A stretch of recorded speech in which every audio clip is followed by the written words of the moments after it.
দুর্নীতিবাজ রেল নেতা trade union নেতাদের ভাগ্যের পরিবর্তন করেছে, রেলের এবং রেলের কর্মচারী কর্মকর্তাদের কোনো ভাগ্যের পরিবর্তন হয় না। আমাদের একটা আলাদা আদর্শ আছে, যে আদর্শের ভিত্তিতে আমরা একটা আলাদা ভূখণ্ড পেয়েছি। সে আদর্শের ভিত্তিতে আমাদের জীবন, আমাদের সমাজ, আমাদের পেশা, আমাদের রাজনীতি, আমাদের ট্রেড ইউনিয়ন আমরা গড়ে তুলব। এই স্লোগান, এই চর্চা, এই দাওয়াত শ্রমিক ময়দানে যখন ছিল না, বিভিন্ন সময়ে সরকারকে যেভাবে সাহায্য করেছে, প্রথাগত রাজনীতিতে সরকারের বিরোধিতা করতেই হবে, বিরোধিতার জন্য বিরোধিতা করতে হবে, ক্ষমতায় যাওয়ার জন্যই আমার ট্রেড ইউনিয়ন করতে হবে, এই রাজনীতি কিন্তু বিআরএল কখনো করে নাই। বিআরএল সবসময় দেশকে, দেশের রেল সেক্টরকে কিভাবে আধুনিকীকরণ করা যায়, উন্নত করা যায়, দুর্নীতির হাত থেকে রেলের বিশাল হাজার হাজার কোটি টাকার সম্পদকে রক্ষা করা যায়। বাংলাদেশের সমস্ত জেলা, অন্তত 13টা জেলায় এখনো রেল সংযোগ হয়নি। গোটা বাংলাদেশকে রেলওয়ের কানেক্টিভিটির আওতায় কি করে আনা যায়, রেল স্টেশনগুলো, রেলের যে বিপুল পরিমাণ রেলের যে সম্পত্তি আছে, যে সম্পত্তি বেদখল হয়ে যারা যখন ক্ষমতায় আসে তারা সেখানে লুটিপাটি খাচ্ছে। এবং এই ব্যাপারে রেল এমপ্লয়িজ লীগের সুযোগ্য নেতৃত্ব বিভিন্ন সময় আমিও দেখেছি, তারা অনেক সেমিনার সিম্পোজিয়াম করেছেন, অনেক রাউন্ড টেবিল করেছেন, অনেক লিখিত প্রস্তাবনা বিভিন্ন সময় সরকারকে তারা দিয়েছেন। তারা যদি রেলের উন্নয়নে বিআরএল এর এই সব প্রস্তাবনাগুলো মেনে নিতেন, কার্যকর করতেন, তাহলে রেল জগতে একটা নতুন ইনোভেশন, একটা নতুন ক্রিয়েশন, একটা নতুন ডাইমেনশনের মধ্য দিয়ে বাংলাদেশ আধুনিক উন্নত বিশ্বের রেল যেমন সেই দেশের যোগাযোগ খাতে এক অনন্য অবদান রেখেছে, বাংলাদেশকেও কিন্তু সেখানে পৌঁছে দেওয়া যেত। কিন্তু বিভিন্ন সময়ে সরকারের পক্ষ থেকে তারা তাদের রেল অঙ্গনে যারা ট্রেড ইউনিয়ন করেন, সরকারি ট্রেড ইউনিয়নের যাদের যে রেল সংগঠনগুলো থাকে, সবসময় ক্ষমতাসীনরা তাদেরকে পেলে পুষে তাদেরকে ছত্রছায়ায় রেখে নিজেরা বেনিফিশিয়ারি হয়েছে, নিজেরা বেনিফিটেড হয়েছে, নিজেরা সেখান থেকে শত শত কোটি টাকা লুটপাট করেছে। এবং সেই সব অসৎ দুর্নীতিবাজ রেল নেতা ট্রেড ইউনিয়ন নেতাদের ভাগ্যের পরিবর্তন করেছে, রেলের এবং রেলের কর্মচারী কর্মকর্তাদের কোনো ভাগ্যের পরিবর্তন হয় না।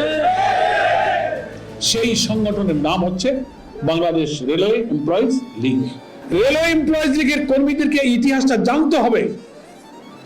ভারত থেকে আলাদা হয়ে যখনই আমরা পাকিস্তান হয়েছি, সেই 47-এরই ডিসেম্বরে রেলওয়ে এমপ্লয়িজ লীগের জন্ম হয়েছে।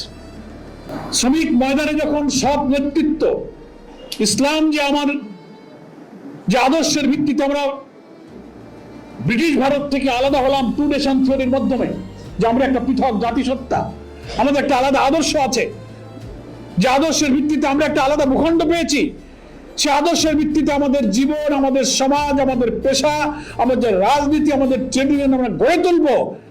এই স্লোগান, এই চর্চা, এই দাওয়াত শ্রমিক ময়দানে যখন ছিল না, কমিউনিস্টদের অবাধ বিচরণ ছিল টঙ্গী, চট্টগ্রাম, আদমজি, খুলনা, নারায়ণগঞ্জ, বড় বড় পাটকল, সুতাকল, রেল বন্দর কেন্দ্রিক যখন ট্রেড ইউনিয়ন ওরিয়েন্টেড এরিয়াগুলোতে তখন কমিউনিস্টদের জয় জয়কার এবং রাজত্ব। তাদের স্লোগান ছিল trade union is the school of communism. Trade ইউনিয়নে আসো, রেজিস্টার্ড ইউনিয়ন করো, বেসিক ইউনিয়ন গড়ে তোলো, সিবিআই ইলেকশন করো, যেত। এবং এই ট্রেড ইউনিয়নের সংগঠনের নেতাদেরকে সমাজতন্ত্রের, সমাজতন্ত্রের দীক্ষা দাও, সমাজবাদের দীক্ষা দাও, সোশ্যালিজমের শিক্ষা দাও, কমিউনিজমের শিক্ষা দাও। লাল পতাকা তুলে ধরো, সমাজতন্ত্র কায়েম করো। শ্রমিক রাজের কথা বলতো, মালিক আর শ্রমিকের সাথে দ্বন্দ্ব বাঁধিয়ে শ্রমিকদেরকে বিক্ষুব্ধ করে শ্রমিকের মুখরোচক স্বার্থের কথা বলে তারা ট্রেড ইউনিয়নের জাল ফেলে তাদেরকে সমাজতন্ত্র শেখাতো। এই জন্য তারা বলতো trade union is the school of communism. ঠিক এই প্রেক্ষাপটে তদানীন্তন পূর্ব পাকিস্তানে যারা ইসলামী আন্দোলন করতেন, ইসলামী আন্দোলনের অনেক শিক্ষিত জ্ঞানী মুরব্বীদের মধ্যে ব্যারিস্টার কোরবান আলী, ডক্টর সরওয়ার, বৃহত্তর ইসলামী আন্দোলনের সিদ্ধান্তে তারা শ্রমিক ময়দানে সিদ্ধান্ত নিলেন যে না, এত বড় মুসলিম সংখ্যাগরিষ্ঠ দেশে লক্ষ লক্ষ শ্রমিকদেরকে কমিউনিস্ট এবং নাস্তিকতাবাদী রাজনীতির হাতে আমরা তুলে দিতে পারি না। এখানে ইসলামী আদর্শের পতাকাবাহী শ্রমিক সংগঠন হওয়া প্রয়োজন। তারা যদি স্লোগান দিতে পারে trade union is the school of communism, আমরা কেন বলতে পারবো না যে trade union is the school of Islam?